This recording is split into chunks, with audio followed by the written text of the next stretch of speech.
So we did finish The Last of Us 2. I loved it. But there's something that came to my attention. So, can I have your attention, please? May I have your attention, please? May I have your attention, please?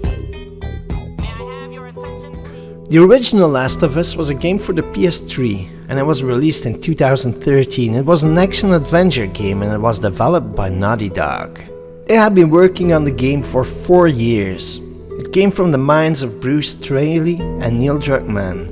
The original game brought us the story of Joel and Ellie, and it was a wonderful experience. Really, it was. Although I did hate the AI of the clickers, but it's a different thing. The game was a huge success. In the first week alone, it had sold over 1.3 million units, and by April 2018, it had sold 17 million units. That's quite an achievement. It was well deserved, and it was a nice way to end the cycle of the PS3. The game kinda reminded us of Uncharted, but was way better in storytelling, and well, it was different. The development of The Last of Us Part 2 began in 2014. Neil Druckmann would return as creative director and was co-writing the story with Hallie Gross. The game themes would be revenge and retribution, and well, it was inspired by Druckmann's experiences growing up in Israel. Obviously, fans were excited. So was I. Really, I was. I really had the feeling that this game would define the coming games to come. Well, it did some things right, but it missed some opportunities as well. Since I have mixed emotions myself, I was thinking, why not make a special about this? And I'm gonna lay down the good things, the things I think that they did good, and things that I think where they could have improved.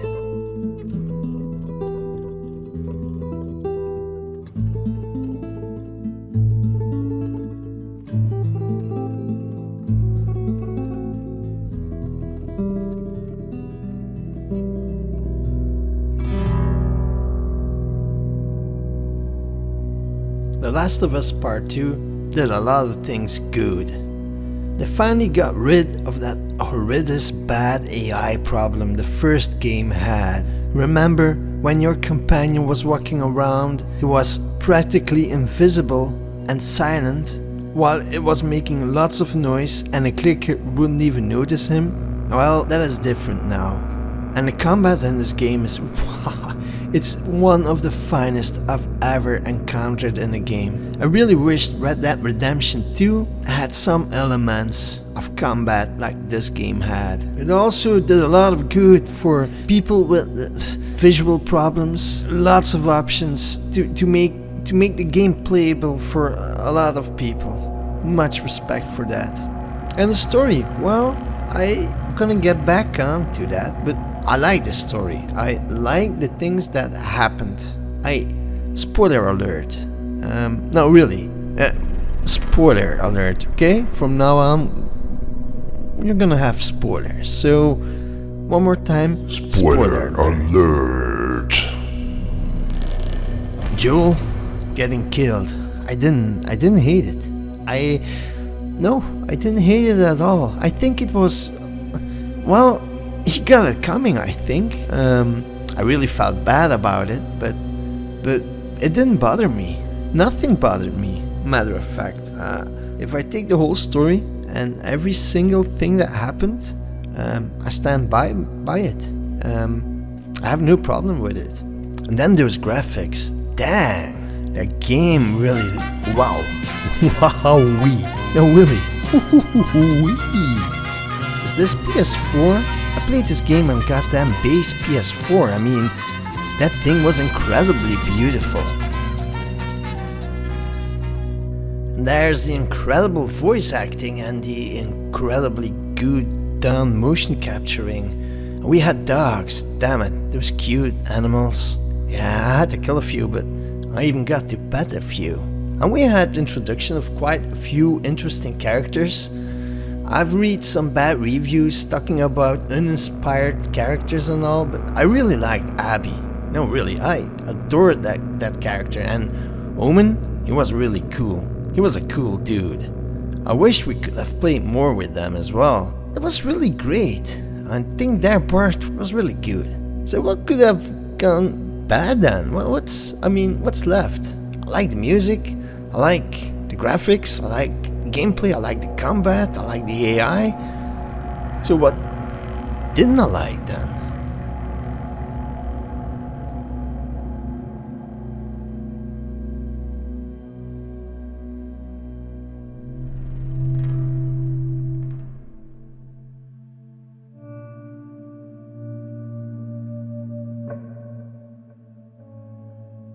First off, I'm gonna be real honest here. I really like the game, so I'm not trying to tear down this game by far. But to give it a score 10 out of 10? Well, I'm not saying that Sony bot reviews or anything, not at all. I think because the game had such a backlash, maybe many reviewers felt kinda like sorry, and well, the game it's not a bad game. It's just not a bad game, but it's not a perfect game, by far. First off, I have mixed emotions, because while playing the game, I didn't get bothered by many things. A lot of times I had the feeling from, what? No, don't do this, no, damn it, no. It was like controlling characters, but their actions, I didn't stood by them. Like, when I played Red Dead Redemption 2, I stood by every action I took, and they gave you even the choice. I mean, many times I could choose to be really evil, or be the nice guy. And in this game, this is absent. They force you to play in a certain kind of way. Yeah, no, this is a linear game, just like the first one, just like Uncharted, but the actions there speak for themselves. I mean, in the first game, I never once had a moment I hesitated to do the action that Joel did. I mean, if it had an open ending and I could choose what I would have done, I would have done the same thing that Joel did. So I didn't have a problem with it. With this, while playing, it didn't really bother me, but it didn't actually feel good as well. And that didn't bother me because I knew that was Druckmann's intention, but, well, it didn't bother until I started to really think about it. There were some things really off character. I mean, character consistency wasn't that good, to be honest. What happened to Tommy? What happened to Joel? What happened to Ellie? I mean, we're talking about 4 years later, yet it seems a lot has happened. They've grown apart. They've grown apart from themselves somehow.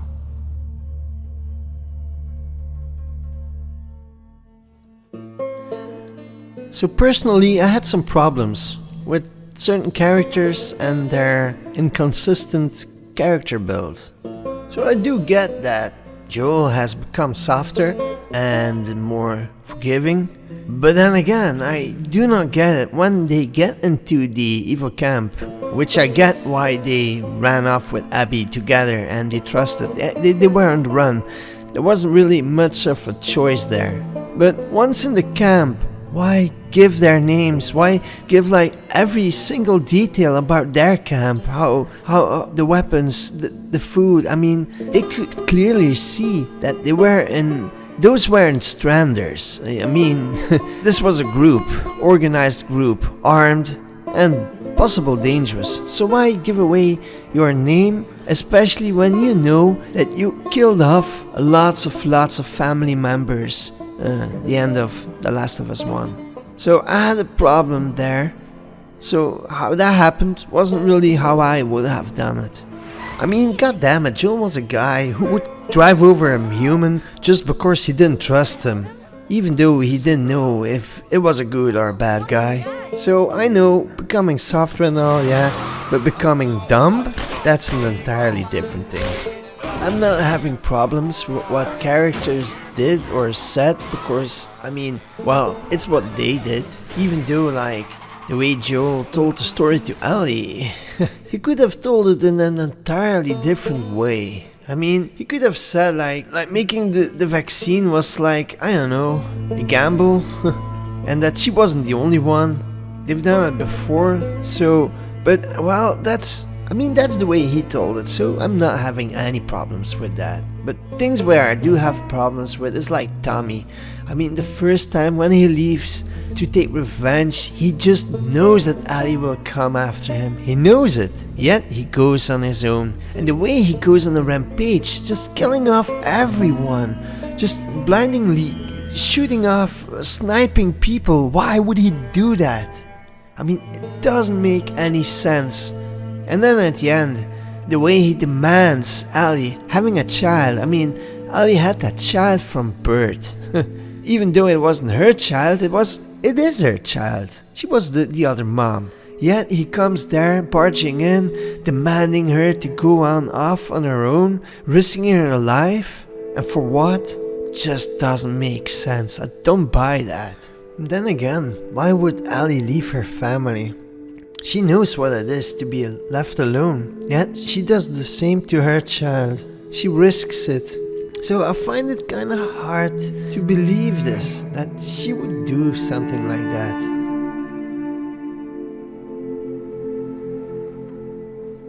Once again, I'm not saying this is a bad story. Like, every element that happened should have happened. But I think the way it has been told wasn't the best way to do it. It came to my attention that many people dislike the fact, like playing with Abby, they couldn't get into her character because, well, she killed Joel. I actually could. I actually really enjoyed playing with Abby.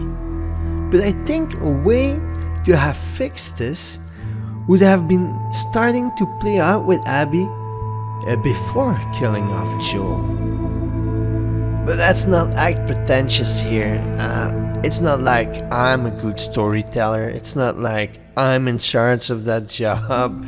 So it's not like I can prove anything, but I can point out the things that, in my opinion, were badly written. Badly written is maybe not the right kind of word here. I think it's more deceitful. Like, in my opinion, the first time you see Abby, they're like monsters. Really. They come over like actual emotionless creatures. Not one of them had one moment of, hey, come on Abby, that's enough. No, they really wanted blood, even though they just saved Abby. And then there was Ellie screaming, begging not to kill him, and not one of them had just 1 inch of a moment. Yeah, briefly, one moment later on in the story, you see just one time just mentioning it. Omen, he was about the only one real human here.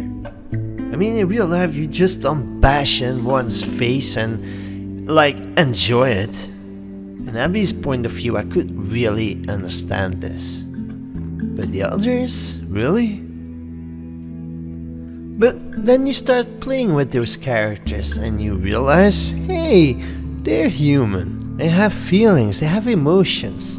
They're not killers like they would have done in the beginning. And I do know why Neil did this. He wanted to make us feel like, oh no, oh Joel, oh. But this was forced, man. This really came over forced for me. And I didn't realize this in the beginning, but then you have this again with the scars. But then you realize that not all scars are ruthless killers, and hey, you're making us life hard. For us scars, we have to live up high because we cannot live free because of your kind. So it's like every kind you meet, they're like forced out playing really evil, but then when you start to learn them, they're like the good guys. Like the latest camp you saw, the one that enslaved people. Well, big chance, if you would play with them, you would start to see and feel their motivations, but Why force it over like this? Why make them come over like monsters? Just for the shock value?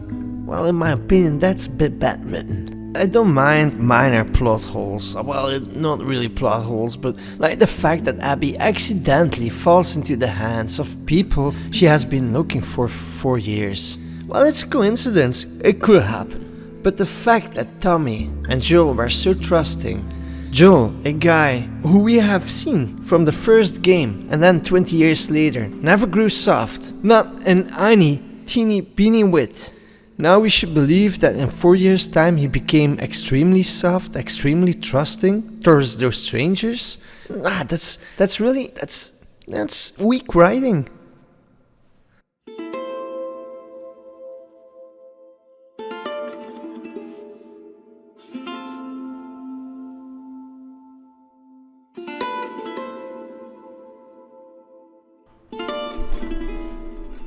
So didn't I enjoy the game? Hell yeah, I did. I really did. I really enjoyed it. But in my opinion, it's a very bad ending for Ellie. I don't see anything positive in her part of the story, and I do feel like it didn't do justice to Joel and Ellie, to be honest. But shit happens in life, so that's the reason why I kinda like that. But to be honest, the way the story was told, I really enjoyed Abby's side. I mean, she was definitely the good guy and Ellie was like the villain. That's kinda... I understand why people are enraged over this, but I do not follow them, and I definitely do not stand by the fact that this game is pushing any agenda whatsoever. Definitely not. And more, I would like to say that would like be where every heterosexual relationship in a game would be like pushing the hetero agenda. Come on, be serious. That's bullshit. So, in the end, I did like the game, but I do think it suffers some kind of, well, the way the story is told. I think they could have done a better job. More believable characters, and I did believe every character we saw on Abby's side, only for the fact how they killed Joe. That's not really normal, how they all participated in that. I do understand why Abby did it though, that's really understandable. So, I guess, if I would score this game, I would give it a 7 out of 10. It was a really enjoyable and also not enjoyable process. I mean, Ellie lost really everything. She left behind her family, a child she knew from birth. Dina is gone, the house is empty, where they could build a life. She lost her fingers, she cannot even play guitar no more. It was a shit ending for her. I wonder where part 3 will lead us to. Right guys, girls? Thanks, and I hope you did enjoy this bit that long movie. I hope it was worth it. Ciao.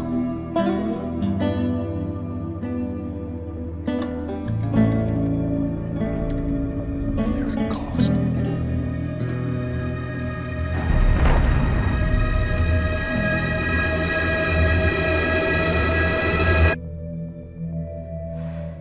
We could have killed you. Maybe you should have.